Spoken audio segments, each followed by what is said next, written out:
اعوذ باللہ من الشیطان الرجیم بسم اللہ الرحمن الرحیم رب اشرح لی صدری ویسر لی امری واحلل عقدۃ من لسانی یفقہوا قولی ربی زدنی علما ربی زدنی علما ربی زدنی علما۔ السلام علیکم۔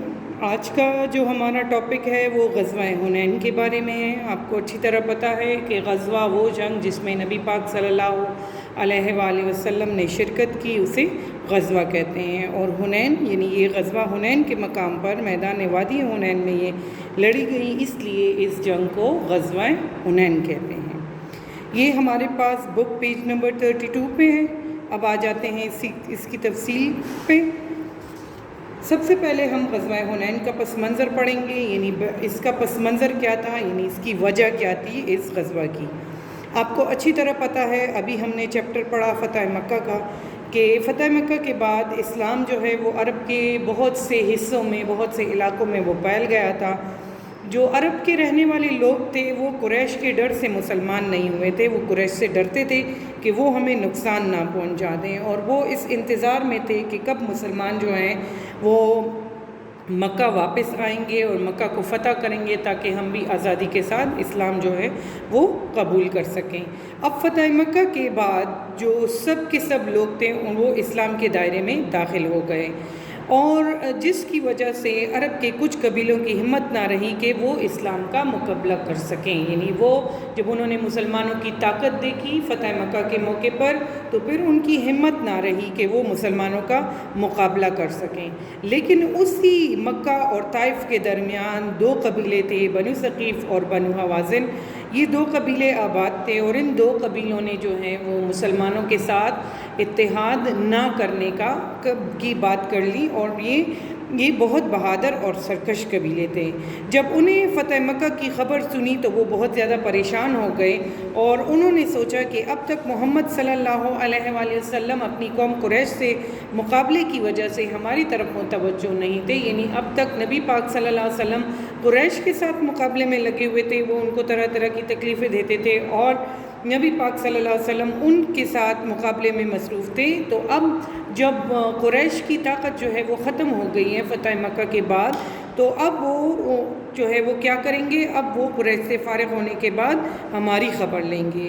اس لیے بہتر یہ ہے کہ ہم خود ہی ان پر حملہ کر دیں۔ یعنی کون سے دو قبیلوں نے؟ بنو ثقیف اور بنو حوازن نے۔ یہ دو قبیلے جو تھے یہ مکہ اور طائف کے درمیان جو تھے وہ آباد تھے، اور ان دو قبیلوں نے کیا کیا، ان دو قبیلوں نے سرکشی اختیار کی۔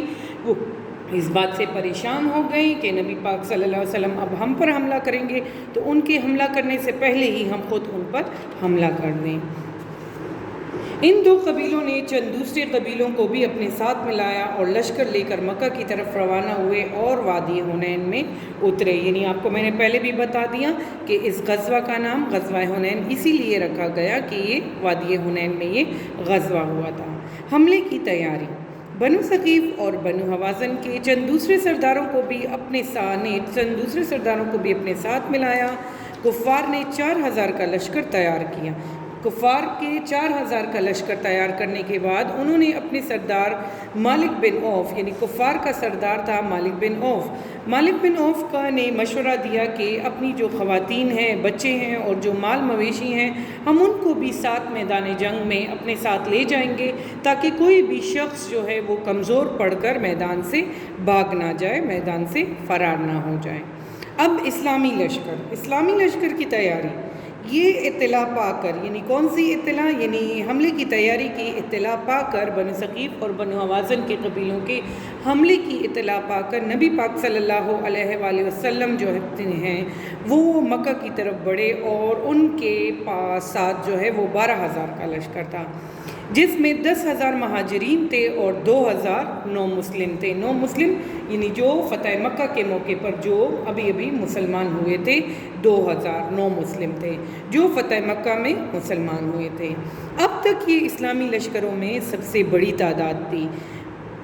اب تک جتنی بھی غزوات ہوئی تھیں ان میں مسلمانوں کی تعداد جو ہے وہ کم تھی، ان کے پاس ساز و سامان بھی کم ہوتا تھا، لیکن غزوہ حنین کے موقع پر ان کے پاس ساز و سامان بھی زیادہ تھا، اور ساتھ ساتھ اسلامی لشکر جو ہے اس کی تعداد بھی بہت تھی۔ اب کیا ہوا؟ مسلمانوں کا غرور، یعنی مسلمانوں کے دل میں اس بات کا غرور پیدا ہو گیا۔ اب پڑھتے ہیں 6 شوال 8 ہجری کو یہ اسلامی لشکر روانہ ہوا ہے، یعنی 6 شوال 8 ہجری کو 12,000 کا لشکر نبی پاک صلی اللہ علیہ وآلہ وسلم کی قیادت میں روانہ ہوا۔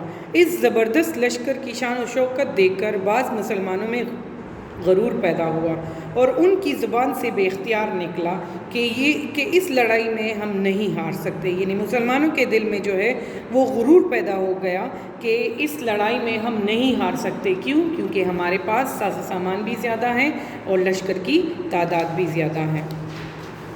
دشمن لشکر کی تیاری۔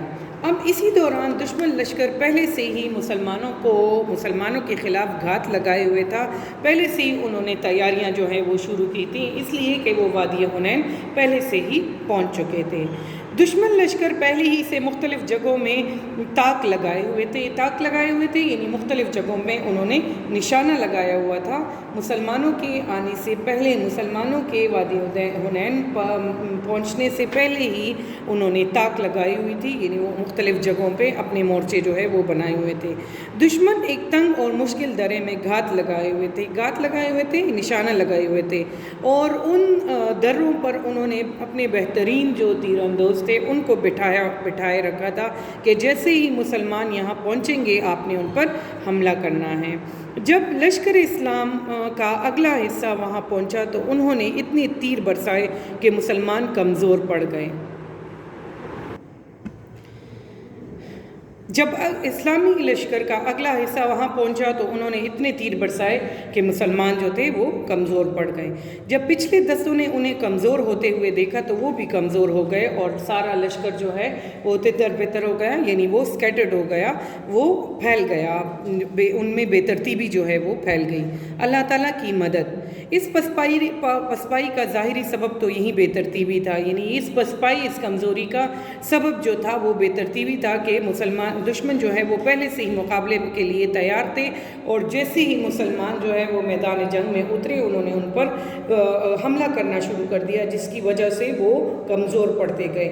تو کہتے ہیں کہ اس پسپائی کا، اس کمزوری کا ظاہری سبب تو یہی بے ترتیبی تھا، لیکن حقیقی سبب وہ ہے جس کی طرف قرآن پاک نے اشارہ کیا ہے، یعنی مسلمان اپنی زیادہ تعداد اور ساز و سامان دے کر خوش ہو رہے تھے، اور بعض صحابہ کرام کی زبان پر یہ کلمات آ گئے کہ آج ہم مغلوب نہیں ہو سکتے۔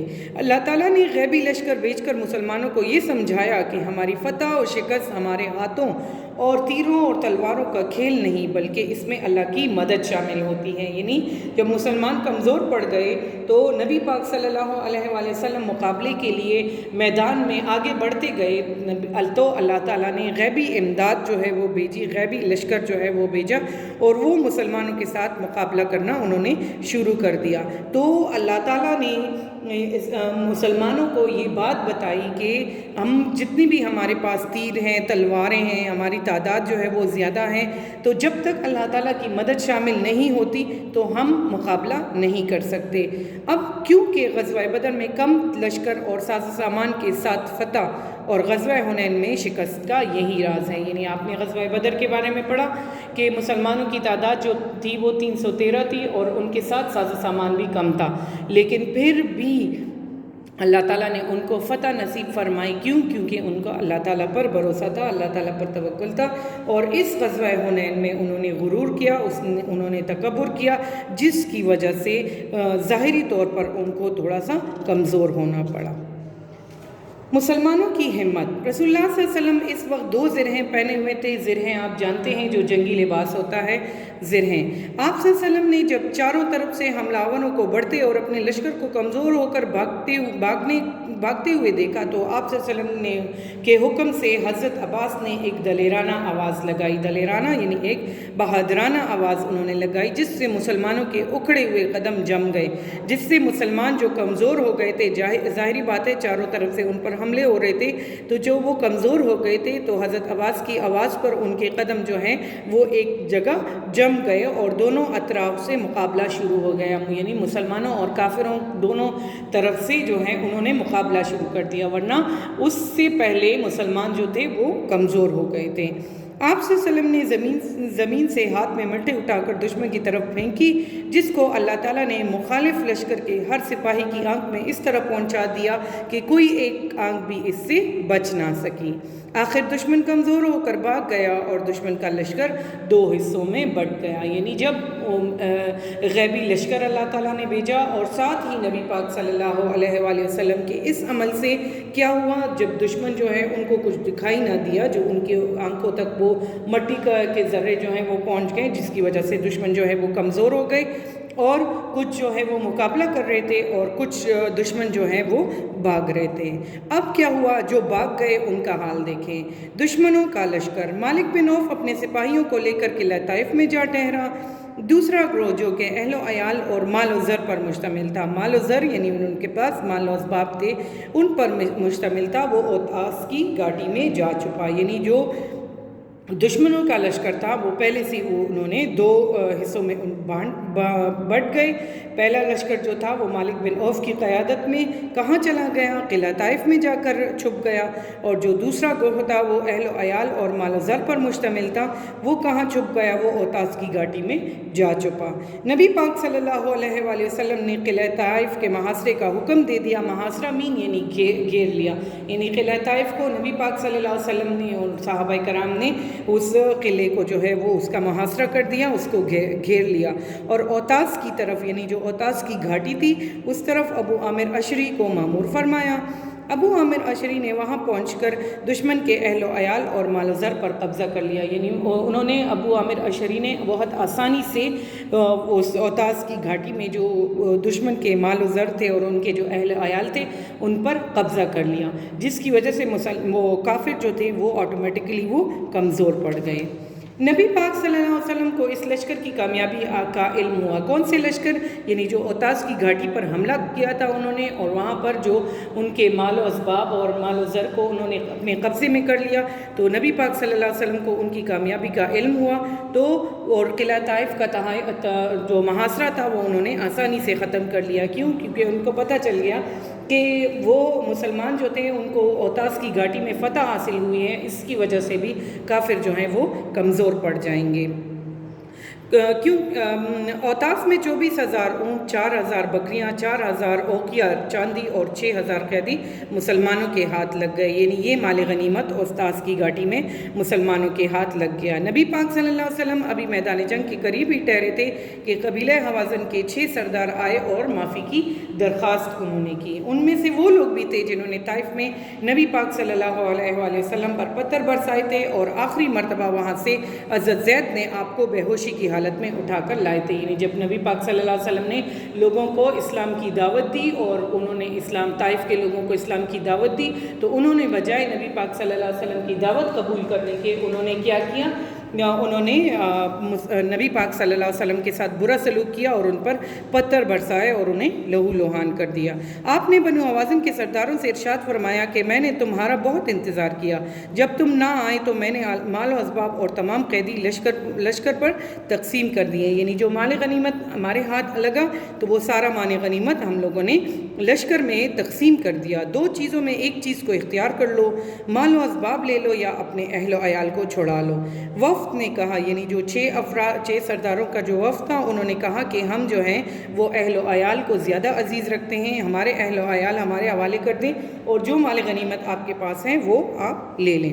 آپ صلی اللہ علیہ وسلم نے فرمایا، میرا اور میرے خاندان عبد المطلب کا جو حصہ ہے وہ میں نے تم کو دے دیا، باقی جو حصہ مسلمانوں کے قبضے میں آ چکا ہے سو اس بارے میں تمہاری سفارش کروں گا۔ یعنی جو مال غنیمت نبی پاک صلی اللہ علیہ وسلم نے اپنے جو لشکر کے لوگ تھے ان میں تقسیم کر لیا تھا، تو نبی پاک صلی اللہ علیہ وسلم نے فرمایا کہ میں سفارش کر دوں گا، اگر وہ دینا چاہتے ہیں تو وہ آپ کو دے دیں گے۔ آپ صلی اللہ علیہ وسلم نے سفارش کی تو سب نے اپنی خوشی سے تمام قیدی آزاد کر دیے۔ چند افراد نے تعامل کیا یعنی تھوڑا سا وہ اس بات سے انکاری ہوئے تھوڑا سا، تو آپ صلی اللہ علیہ وسلم نے ان کا معاوضہ دے دیا، یعنی جو ان کی قیمت تھی وہ دے دی، اور اس طرح یہ وفد اپنے 6,000 قیدیوں کے ساتھ واپس روانہ ہو گیا۔ یعنی یہ مسلمانوں کا وہ حسن سلوک تھا جس سے متاثر ہو کر بہت سے لوگوں نے جو ہے وہ پھر اسلام قبول کر لیا۔ یہ ہمارا آج کا ٹاپک تھا۔ اگر آپ کو کسی بات کی سمجھ نہیں آئی تو آپ پوچھ سکتے ہیں۔ اس اور نیکسٹ کلاس کے لیے انشاءاللہ تیار رہیں. Thank you.